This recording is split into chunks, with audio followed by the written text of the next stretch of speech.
इस वक्त जो है मैं हूँ, जुनेद साहब हैं, युसरा भाई हाजरा नहीं है अभी तक, और आज अयाज गायब है आज।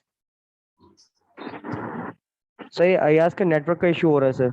अच्छा अच्छा, मतलब वो है मौजूद लेकिन गायब है। सर ये इस वक्त अभी देखे ना, इस सूरत हाल में तो मैं किसी को कुछ कह भी नहीं सकता, मैं खुद सर इसीलिए चलें। अच्छा, हम बात कर रहे थे कि हमने देख लिया कि आईसीई के अंदर ये स्टैंड अलोन इसको यूज करना जरा हमारे लिए मुश्किल है,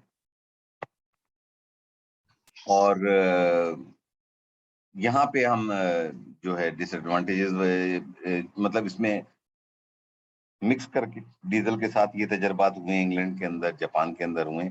अब हम आ जाते हैं कि इसके डिसएडवांटेजेस क्या हैं।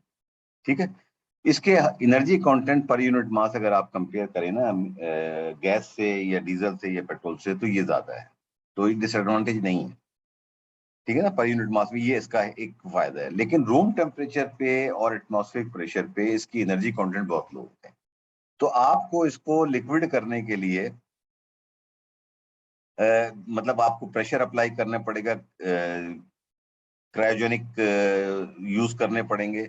अगर रूम टेम्परेचर पे आप कंपेयर करें तो ये नेचुरल गैस के मुकाबले में ये बेहतर नहीं। ठीक है, अब 33 के आप सोच लें, 273 के ऊपर जो के ऊपर जाके जो है ये जीरो, मतलब जिसको हम केल्विन कहते हैं, एब्सोल्यूट टेम्परेचर जो होता है 33 के ऊपर ये होता है। हाई प्रेशर टैंक आपको चाहिए होते हैं जिसको होल्ड कर सकें। अब टोयोटा मिराई एक मॉडल लॉन्च हुआ था, तो उसके अंदर जो टैंक था टोयोटा मिराई का, 5.7% बाई वेट जो है उसके अंदर ऑक्सीजन थी। तो बाकी सारा जो था, नहीं अगर टैंक उसका मिराई का जो टैंक है वो, उसका वेट अगर 100 केजी है तो उसमें से आप 5.7 केजी हाइड्रोजन रख सकते हैं, बाकी आपको टैंक के अंदर वो। तो आप सोचें जरा कि नॉर्मल जो हमारे टैंक होते हैं वो 20 केजी, 25 केजी, 30 केजी के होते हैं, तो इतने हैवी टैंक्स इसके बनते हैं सेफ्टी की वजह से। ठीक है, अच्छा, लो इग्निशन एनर्जी है इसलिए हैजार्डस है। आगे इसके मैं नंबर बताता हूँ कि हाइड्रोजन क्यों इतनी है, वो है उसकी क्लासिफिकेशन क्या है हाइड्रोजन की। ठीक है, ये इजीली लीक भी हो सकती है, तो टैंक मटेरियल जो है बहुत इंपॉर्टेंट है। हाइड्रोजन फिलिंग स्टेशन के ऊपर 2-3 एक्सप्लोजन भी रिपोर्ट हो चुके हैं जो कि लिटरेचर के अंदर हमें मिलते हैं। अब पेट्रोल के फिलिंग स्टेशन अगर आप देखें तो पाकिस्तान के अंदर 10-12 हज़ार आपको फिलिंग स्टेशन मिल जाएंगे, लेकिन हाइड्रोजन के अगर आप देखें ना, तो आपको डेडिकेटेड ट्रक चाहिए इसके लिए जो कि क्रायोजेनिक हो। आपको डेडिकेटेड स्टेशन चाहिए, स्टेशन पे जो टैंक होते हैं। अब हमारे यहाँ नॉर्मली क्या होता है, पेट्रोल डीजल के टैंक जो होते हैं, अब तो खैर थोड़ी तरक्की हो गई है, जमीन खोदते हैं और उसके अंदर एक टैंक दबा देते हैं। माइल्ड स्टील का वो टैंक होता है, उसकी कोटिंग वगैरह कर देते हैं, एंटी रस्ट उसके ऊपर लगा देते हैं। अब ये मॉडर्न ट्रेंड आया कि पहले आप कंक्रीट की एक पिट बनाते हैं, उसमें रखते हैं ताकि टैंक में अगर कोई सुराख हो जाए, लीकेज हो जाए, तो सबसाइल वाटर को खराब ना करे। लेकिन इनके टैंक बनाने की कॉस्ट जो होती है पंप के ऊपर, ये हाइड्रोजन स्टेशन के ऊपर, वो बहुत ज्यादा होती है। गाड़ी के अंदर आपने देख लिया, जो ट्रक्स इसके होते हैं ट्रांसपोर्टेशन के लिए, वो बड़े स्पेशल होते हैं, तो इस तरीके से इसकी इकोनॉमिक्स नहीं बनती है इसकी। ये Toyota Mirai fuel cell vehicle थी जो कि सबसे पहले इन्होंने लॉन्च की थी 2014 के अंदर, ये 13 या 14 के अंदर इन्होंने लॉन्च की है। और बड़ा इसके ऊपर शोर शराबा हुआ था कि जी हम ये कर रहे हैं, ये कर रहे हैं, लेकिन कमर्शियल स्केल के ऊपर ये नहीं। ठीक है, अब इसको हम कहते हैं एफसीवी या एफसीईवी, कि ये वो व्हीकल है कि जो इसके अंदर फ्यूल सेल को यूज किया जाता है। इंस्टेड के आप बैटरी यूज करें, तो ये एक फ्यूल सेल होता है जो कि आपको हाइड्रोजन से उसको, बैटरी को आपकी चार्ज करता है, और बैटरी जो है आपकी गाड़ी चला रही होती है। जिस तरह हमारी इलेक्ट्रिकल व्हीकल है, ये समझ लें उसी की एक किस्म है जिसको हाइड्रोजन से ऑपरेट किया जाता है। ठीक है,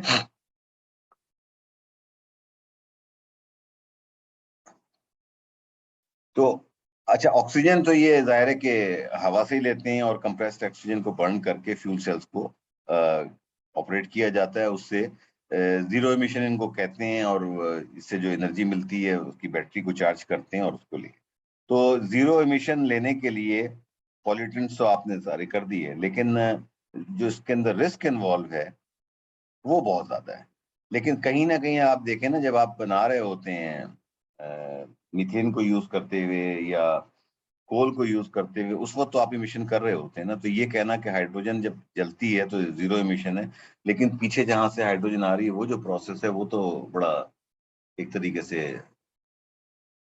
उसमें इमिशन वो रहते हैं।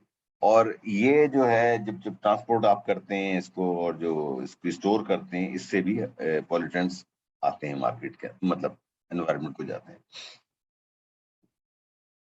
फ्यूल सेल जो है मतलब जैसे मैंने आपको बताया, ट्रक्स के अंदर, फोर्कलिफ्ट के अंदर, गाड़ियों के अंदर, इसके अंदर यूज किए गए हैं। पहला फ्यूल सेल ऑटोमोबाइल जो है हुंडई ने बनाई थी, जो कि फ्यूल सेल इलेक्ट्रिक व्हीकल है, और 2013 के अंदर। फिर टोयोटा मराई ने 15 में बनाई, होंडा भी आई मार्केट के अंदर। लेकिन ये सिर्फ एक दूसरे से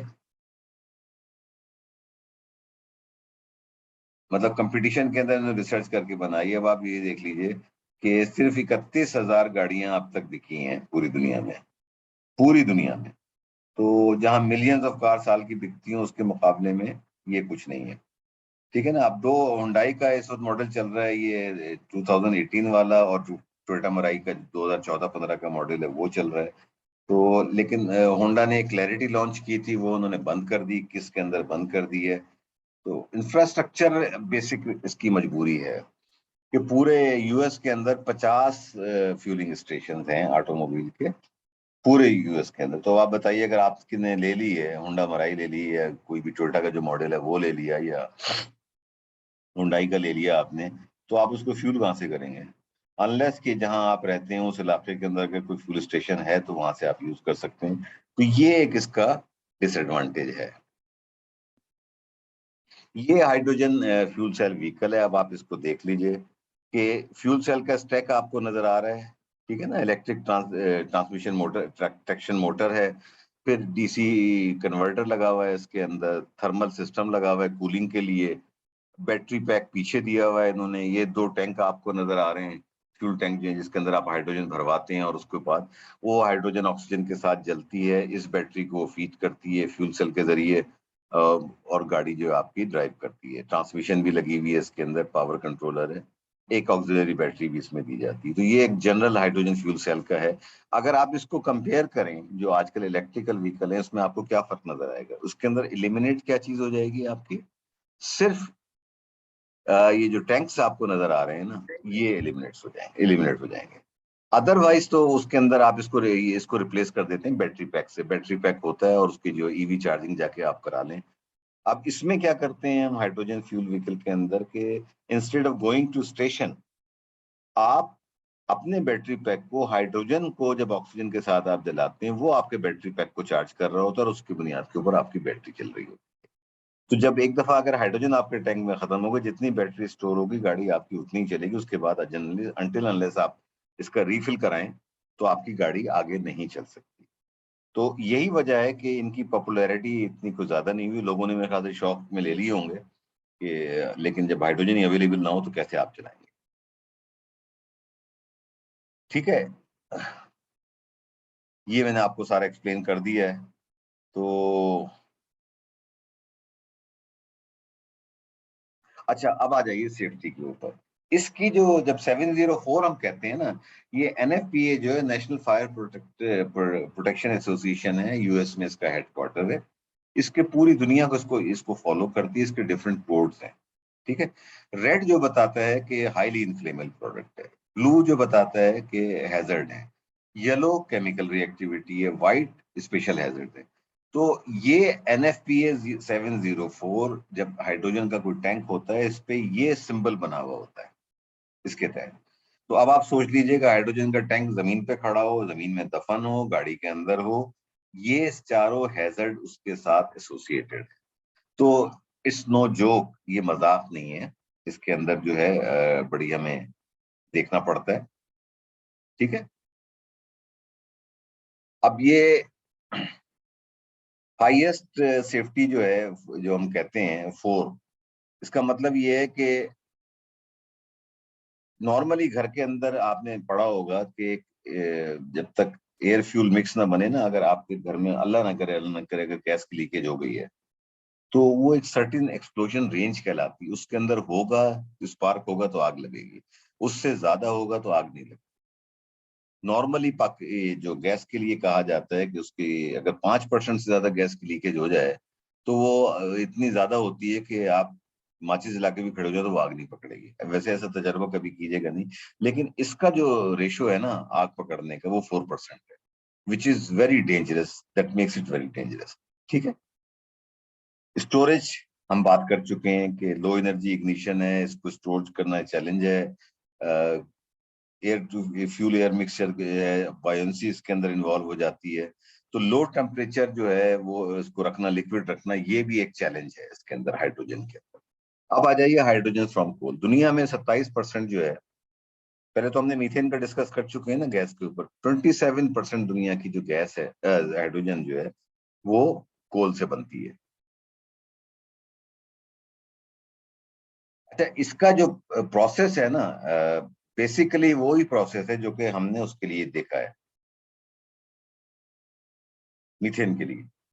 ठीक है ना, इसको हम सिन गैस भी कहते हैं कि सिंपल वही प्रोसेस है कि कार्बन जो है, कोल की कार्बन जो है, उसके ऊपर हाई टेम्परेचर स्टीम जब गुजरती है तो वो रिएक्शन होता है, जब आप उसको एनर्जी देते हैं, रिएक्शन होकर कार्बन मोनोऑक्साइड और हाइड्रोजन बनती है, फिर फर्दर आप ऑक्सीजन देते हैं तो कार्बन मोनोऑक्साइड कार्बन डाइऑक्साइड के अंदर कन्वर्ट हो जाती है और वो आपको हाइड्रोजन मिल जाती है। प्योरिटी जो है जिस प्रोसेस से जो हाइड्रोजन बनती है, 99.8% प्योरिटी, 2% इसमें इम्प्योरिटीज रह जाती हैं। दुनिया में सबसे ज्यादा इस वक्त चाइना के अंदर है, 130 कोल गैसिफिकेशन प्लांट है। अभी मैं एक सेमिनार में था तो वहां ये बात कर रहे थे एंग्रो वाले कि हम जो हमारा थर कोल है वहां पे ये हो सकता है, लेकिन बात वही आ जाती है कि आप अगर करके, मैंने तो उनको ये सजेस्ट किया था कि भाई आप कोल से अगर मीथेन बना लें तो वो ज्यादा आपके लिए इकोनॉमिकल रहेगा और उस गैस को पाइपलाइन में दे दें रादर देन मेकिंग हाइड्रोजन। क्योंकि हाइड्रोजन का तो इतना कोई यूज नहीं है ना पाकिस्तान के अंदर, जो भी हाइड्रोजन यूज होती है वो तो रिफाइनर्स यूज कर रहे हैं, या पेट्रोकेमिकल प्लांट हैं, या जो हमारे फर्टिलाइजर प्लांट हैं वो यूज कर रहे हैं, उसको उनके उनके हाल पे छोड़ें आप। और इस तरीके से आप इसको अगर गैस के ऊपर कर सकें, तो वहाँ काफी डिस्कशन हुआ था। ठीक है, तो इसमें कोल भी यूज होता है, कोक भी यूज होता है। कोक जो होती है कोल की प्योरेस्ट फॉर्म होती है कि आप कोल को जब डिस्टिलेट करते हैं in the absence of air, तो जितने भी दूसरे वोलेटाइल कंपोनेंट हैं, नाइट्रोजन वगैरह जितने भी हैं, वो अलग हो जाते हैं और आपके पास 90% प्लस का कोक बच जाता है। तो ये है जनाब।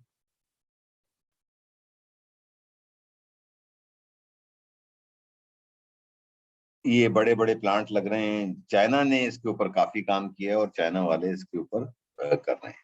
तो गैसिफिकेशन जो है, जाहिर है कि वो कंबशन जो हम पहले डिस्कस कर चुके हैं, दोनों में प्रोसेस में कोई फर्क नहीं है। वही प्रोसेस है जो कि हमने मीथेन का देखा, वही प्रोसेस यहाँ पे अप्लाई होता है।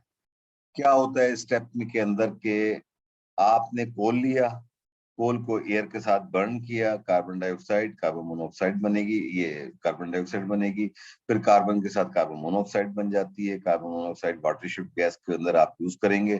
तो जब कार्बन मोनोऑक्साइड रिएक्ट करती है वाटर के साथ तो वही आपको हाइड्रोजन दे देगी और कार्बन डाइऑक्साइड। वही प्रोसेस जो हमने उसमें देखा मीथेन में, वही हम यहाँ पे फॉलो करते हैं। घबराओ मत, मैंने ये टेबल वगैरह नहीं पूछनी पेपर में, कभी आप लोग टेंशन में आ रहे हो। ठीक है, ये सिर्फ क्योंकि मेमन साहब का फरमाइशी प्रोग्राम था इसलिए मैं आपके साथ डिस्कस कर रहा हूँ। मेरी राय के अंदर, मेरी जाती राय के अंदर, हमें वो चीजें ज्यादा डिस्कस करनी चाहिए जो कि दुनिया में चल रही है, सक्सेसफुल मॉडल है, जो एक्सपेरिमेंटल स्टेज के ऊपर है। लेकिन उनकी राय अलग थी चेयरमैन साहब की, वो ये कह रहे थे कि जी ये चूंकि लेटेस्ट है तो इसको बच्चों को पता होना चाहिए कि ये क्या होता है। तो ये था जनाब सारा हमारा हाइड्रोजन के बारे में। अब आप बताइए अगर आपके कोई सवाल हो तो ठीक है, वरना हम लोग फाइनल पेपर डिस्कस कर लेते हैं। आज मैंने रात को बनाऊंगा बैठ के आपका पेपर। ठीक है सर। ओके। ठीक है, अगर आपके कोई सवाल आते हैं, कोई पिछले उससे पूछना हो, मैं आपको पहले ही कह चुका हूँ जो पोर्शन मैंने मिड टर्म तक कवर कर लिया है उसका कोई सवाल नहीं होगा। हो सकता है कोई जनरल सवाल डाल दूंगा एक आध को 2-4 नंबर का, हालांकि 10 नंबर का सवाल मैं आपको बता चुका हूँ। ये तो पेपर आउट कर दिया ना मैंने आपको कि आपने इस कोर्स से क्या सीखा, ये आपने लिखना है। और ये आप समझ लें कि अच्छा लिखना है। क्योंकि 10 नंबर होंगे, बाकी 40 नंबर के मुख्तलिफ सवाल होंगे जो आपसे मैं करूंगा और वही चीजें जो कि हमने मिड टर्म के बाद डिस्कस। ठीक है भाई। ठीक है सर। दूसरा बेटा मैं आपको अटेंडेंस आपने बना के भेज दी, शुक्रिया आपका। वो जी सर। मैंने एक खबर सुनी है, जरा कंफर्म कर दीजिए कि उसामा ने भी रिजाइन कर दिया है क्या? Yes sir. नो सर, कल तो उसामा तो बैठे थे नहीं, नोटिस पे होगा ना, नोटिस पे होगा। मैंने सर, सुना कर है रिजाइन कर दिया। देखो युसरा को ज्यादा पता है, फैकल्टी है ना, इसको ज्यादा पता है। ठीक है, ठीक है सर। ओके जी, थैंक यू वेरी मच। और Okay, इस sir. सेमेस्टर में आपके साथ बड़ा अच्छा वक्त गुजरा, हालांकि बड़े डिस्टर्ब हालात में गुजरा है। मेरी तो ख्वाहिश थी कि फिजिकली पढ़ाने में जो मजा आता है ना, वो ऑनलाइन में नहीं आता, कि एक इंटरेक्शन खत्म हो जाता है, कम्युनिकेशन वन साइडेड हो जाती है, जो कि कोई अच्छी चीज नहीं है, मुनासिब चीज नहीं है। एनीवे सर ये पूछना था, ये गवर्नमेंट कह रही है अभी ये सोलर को ये थोड़ा सा फोकस करेंगे, अगस्त में कोई पॉलिसी आ रही है, उसके क्या कंटेंट होंगे रिन्यूएबल के? ओ भाई, पहले गवर्नमेंट तो बन जाए, पहले गवर्नमेंट कुछ हो तो आगे चलेगा। तुम कब यार, क्या मैं क्या कहूँ, तुमने ऐसा सवाल कर दिया नवीद साहब कि मेरे पास कोई जवाब नहीं है इसका। ठीक है, थैंक यू। ठीक है ठीक सर। सर।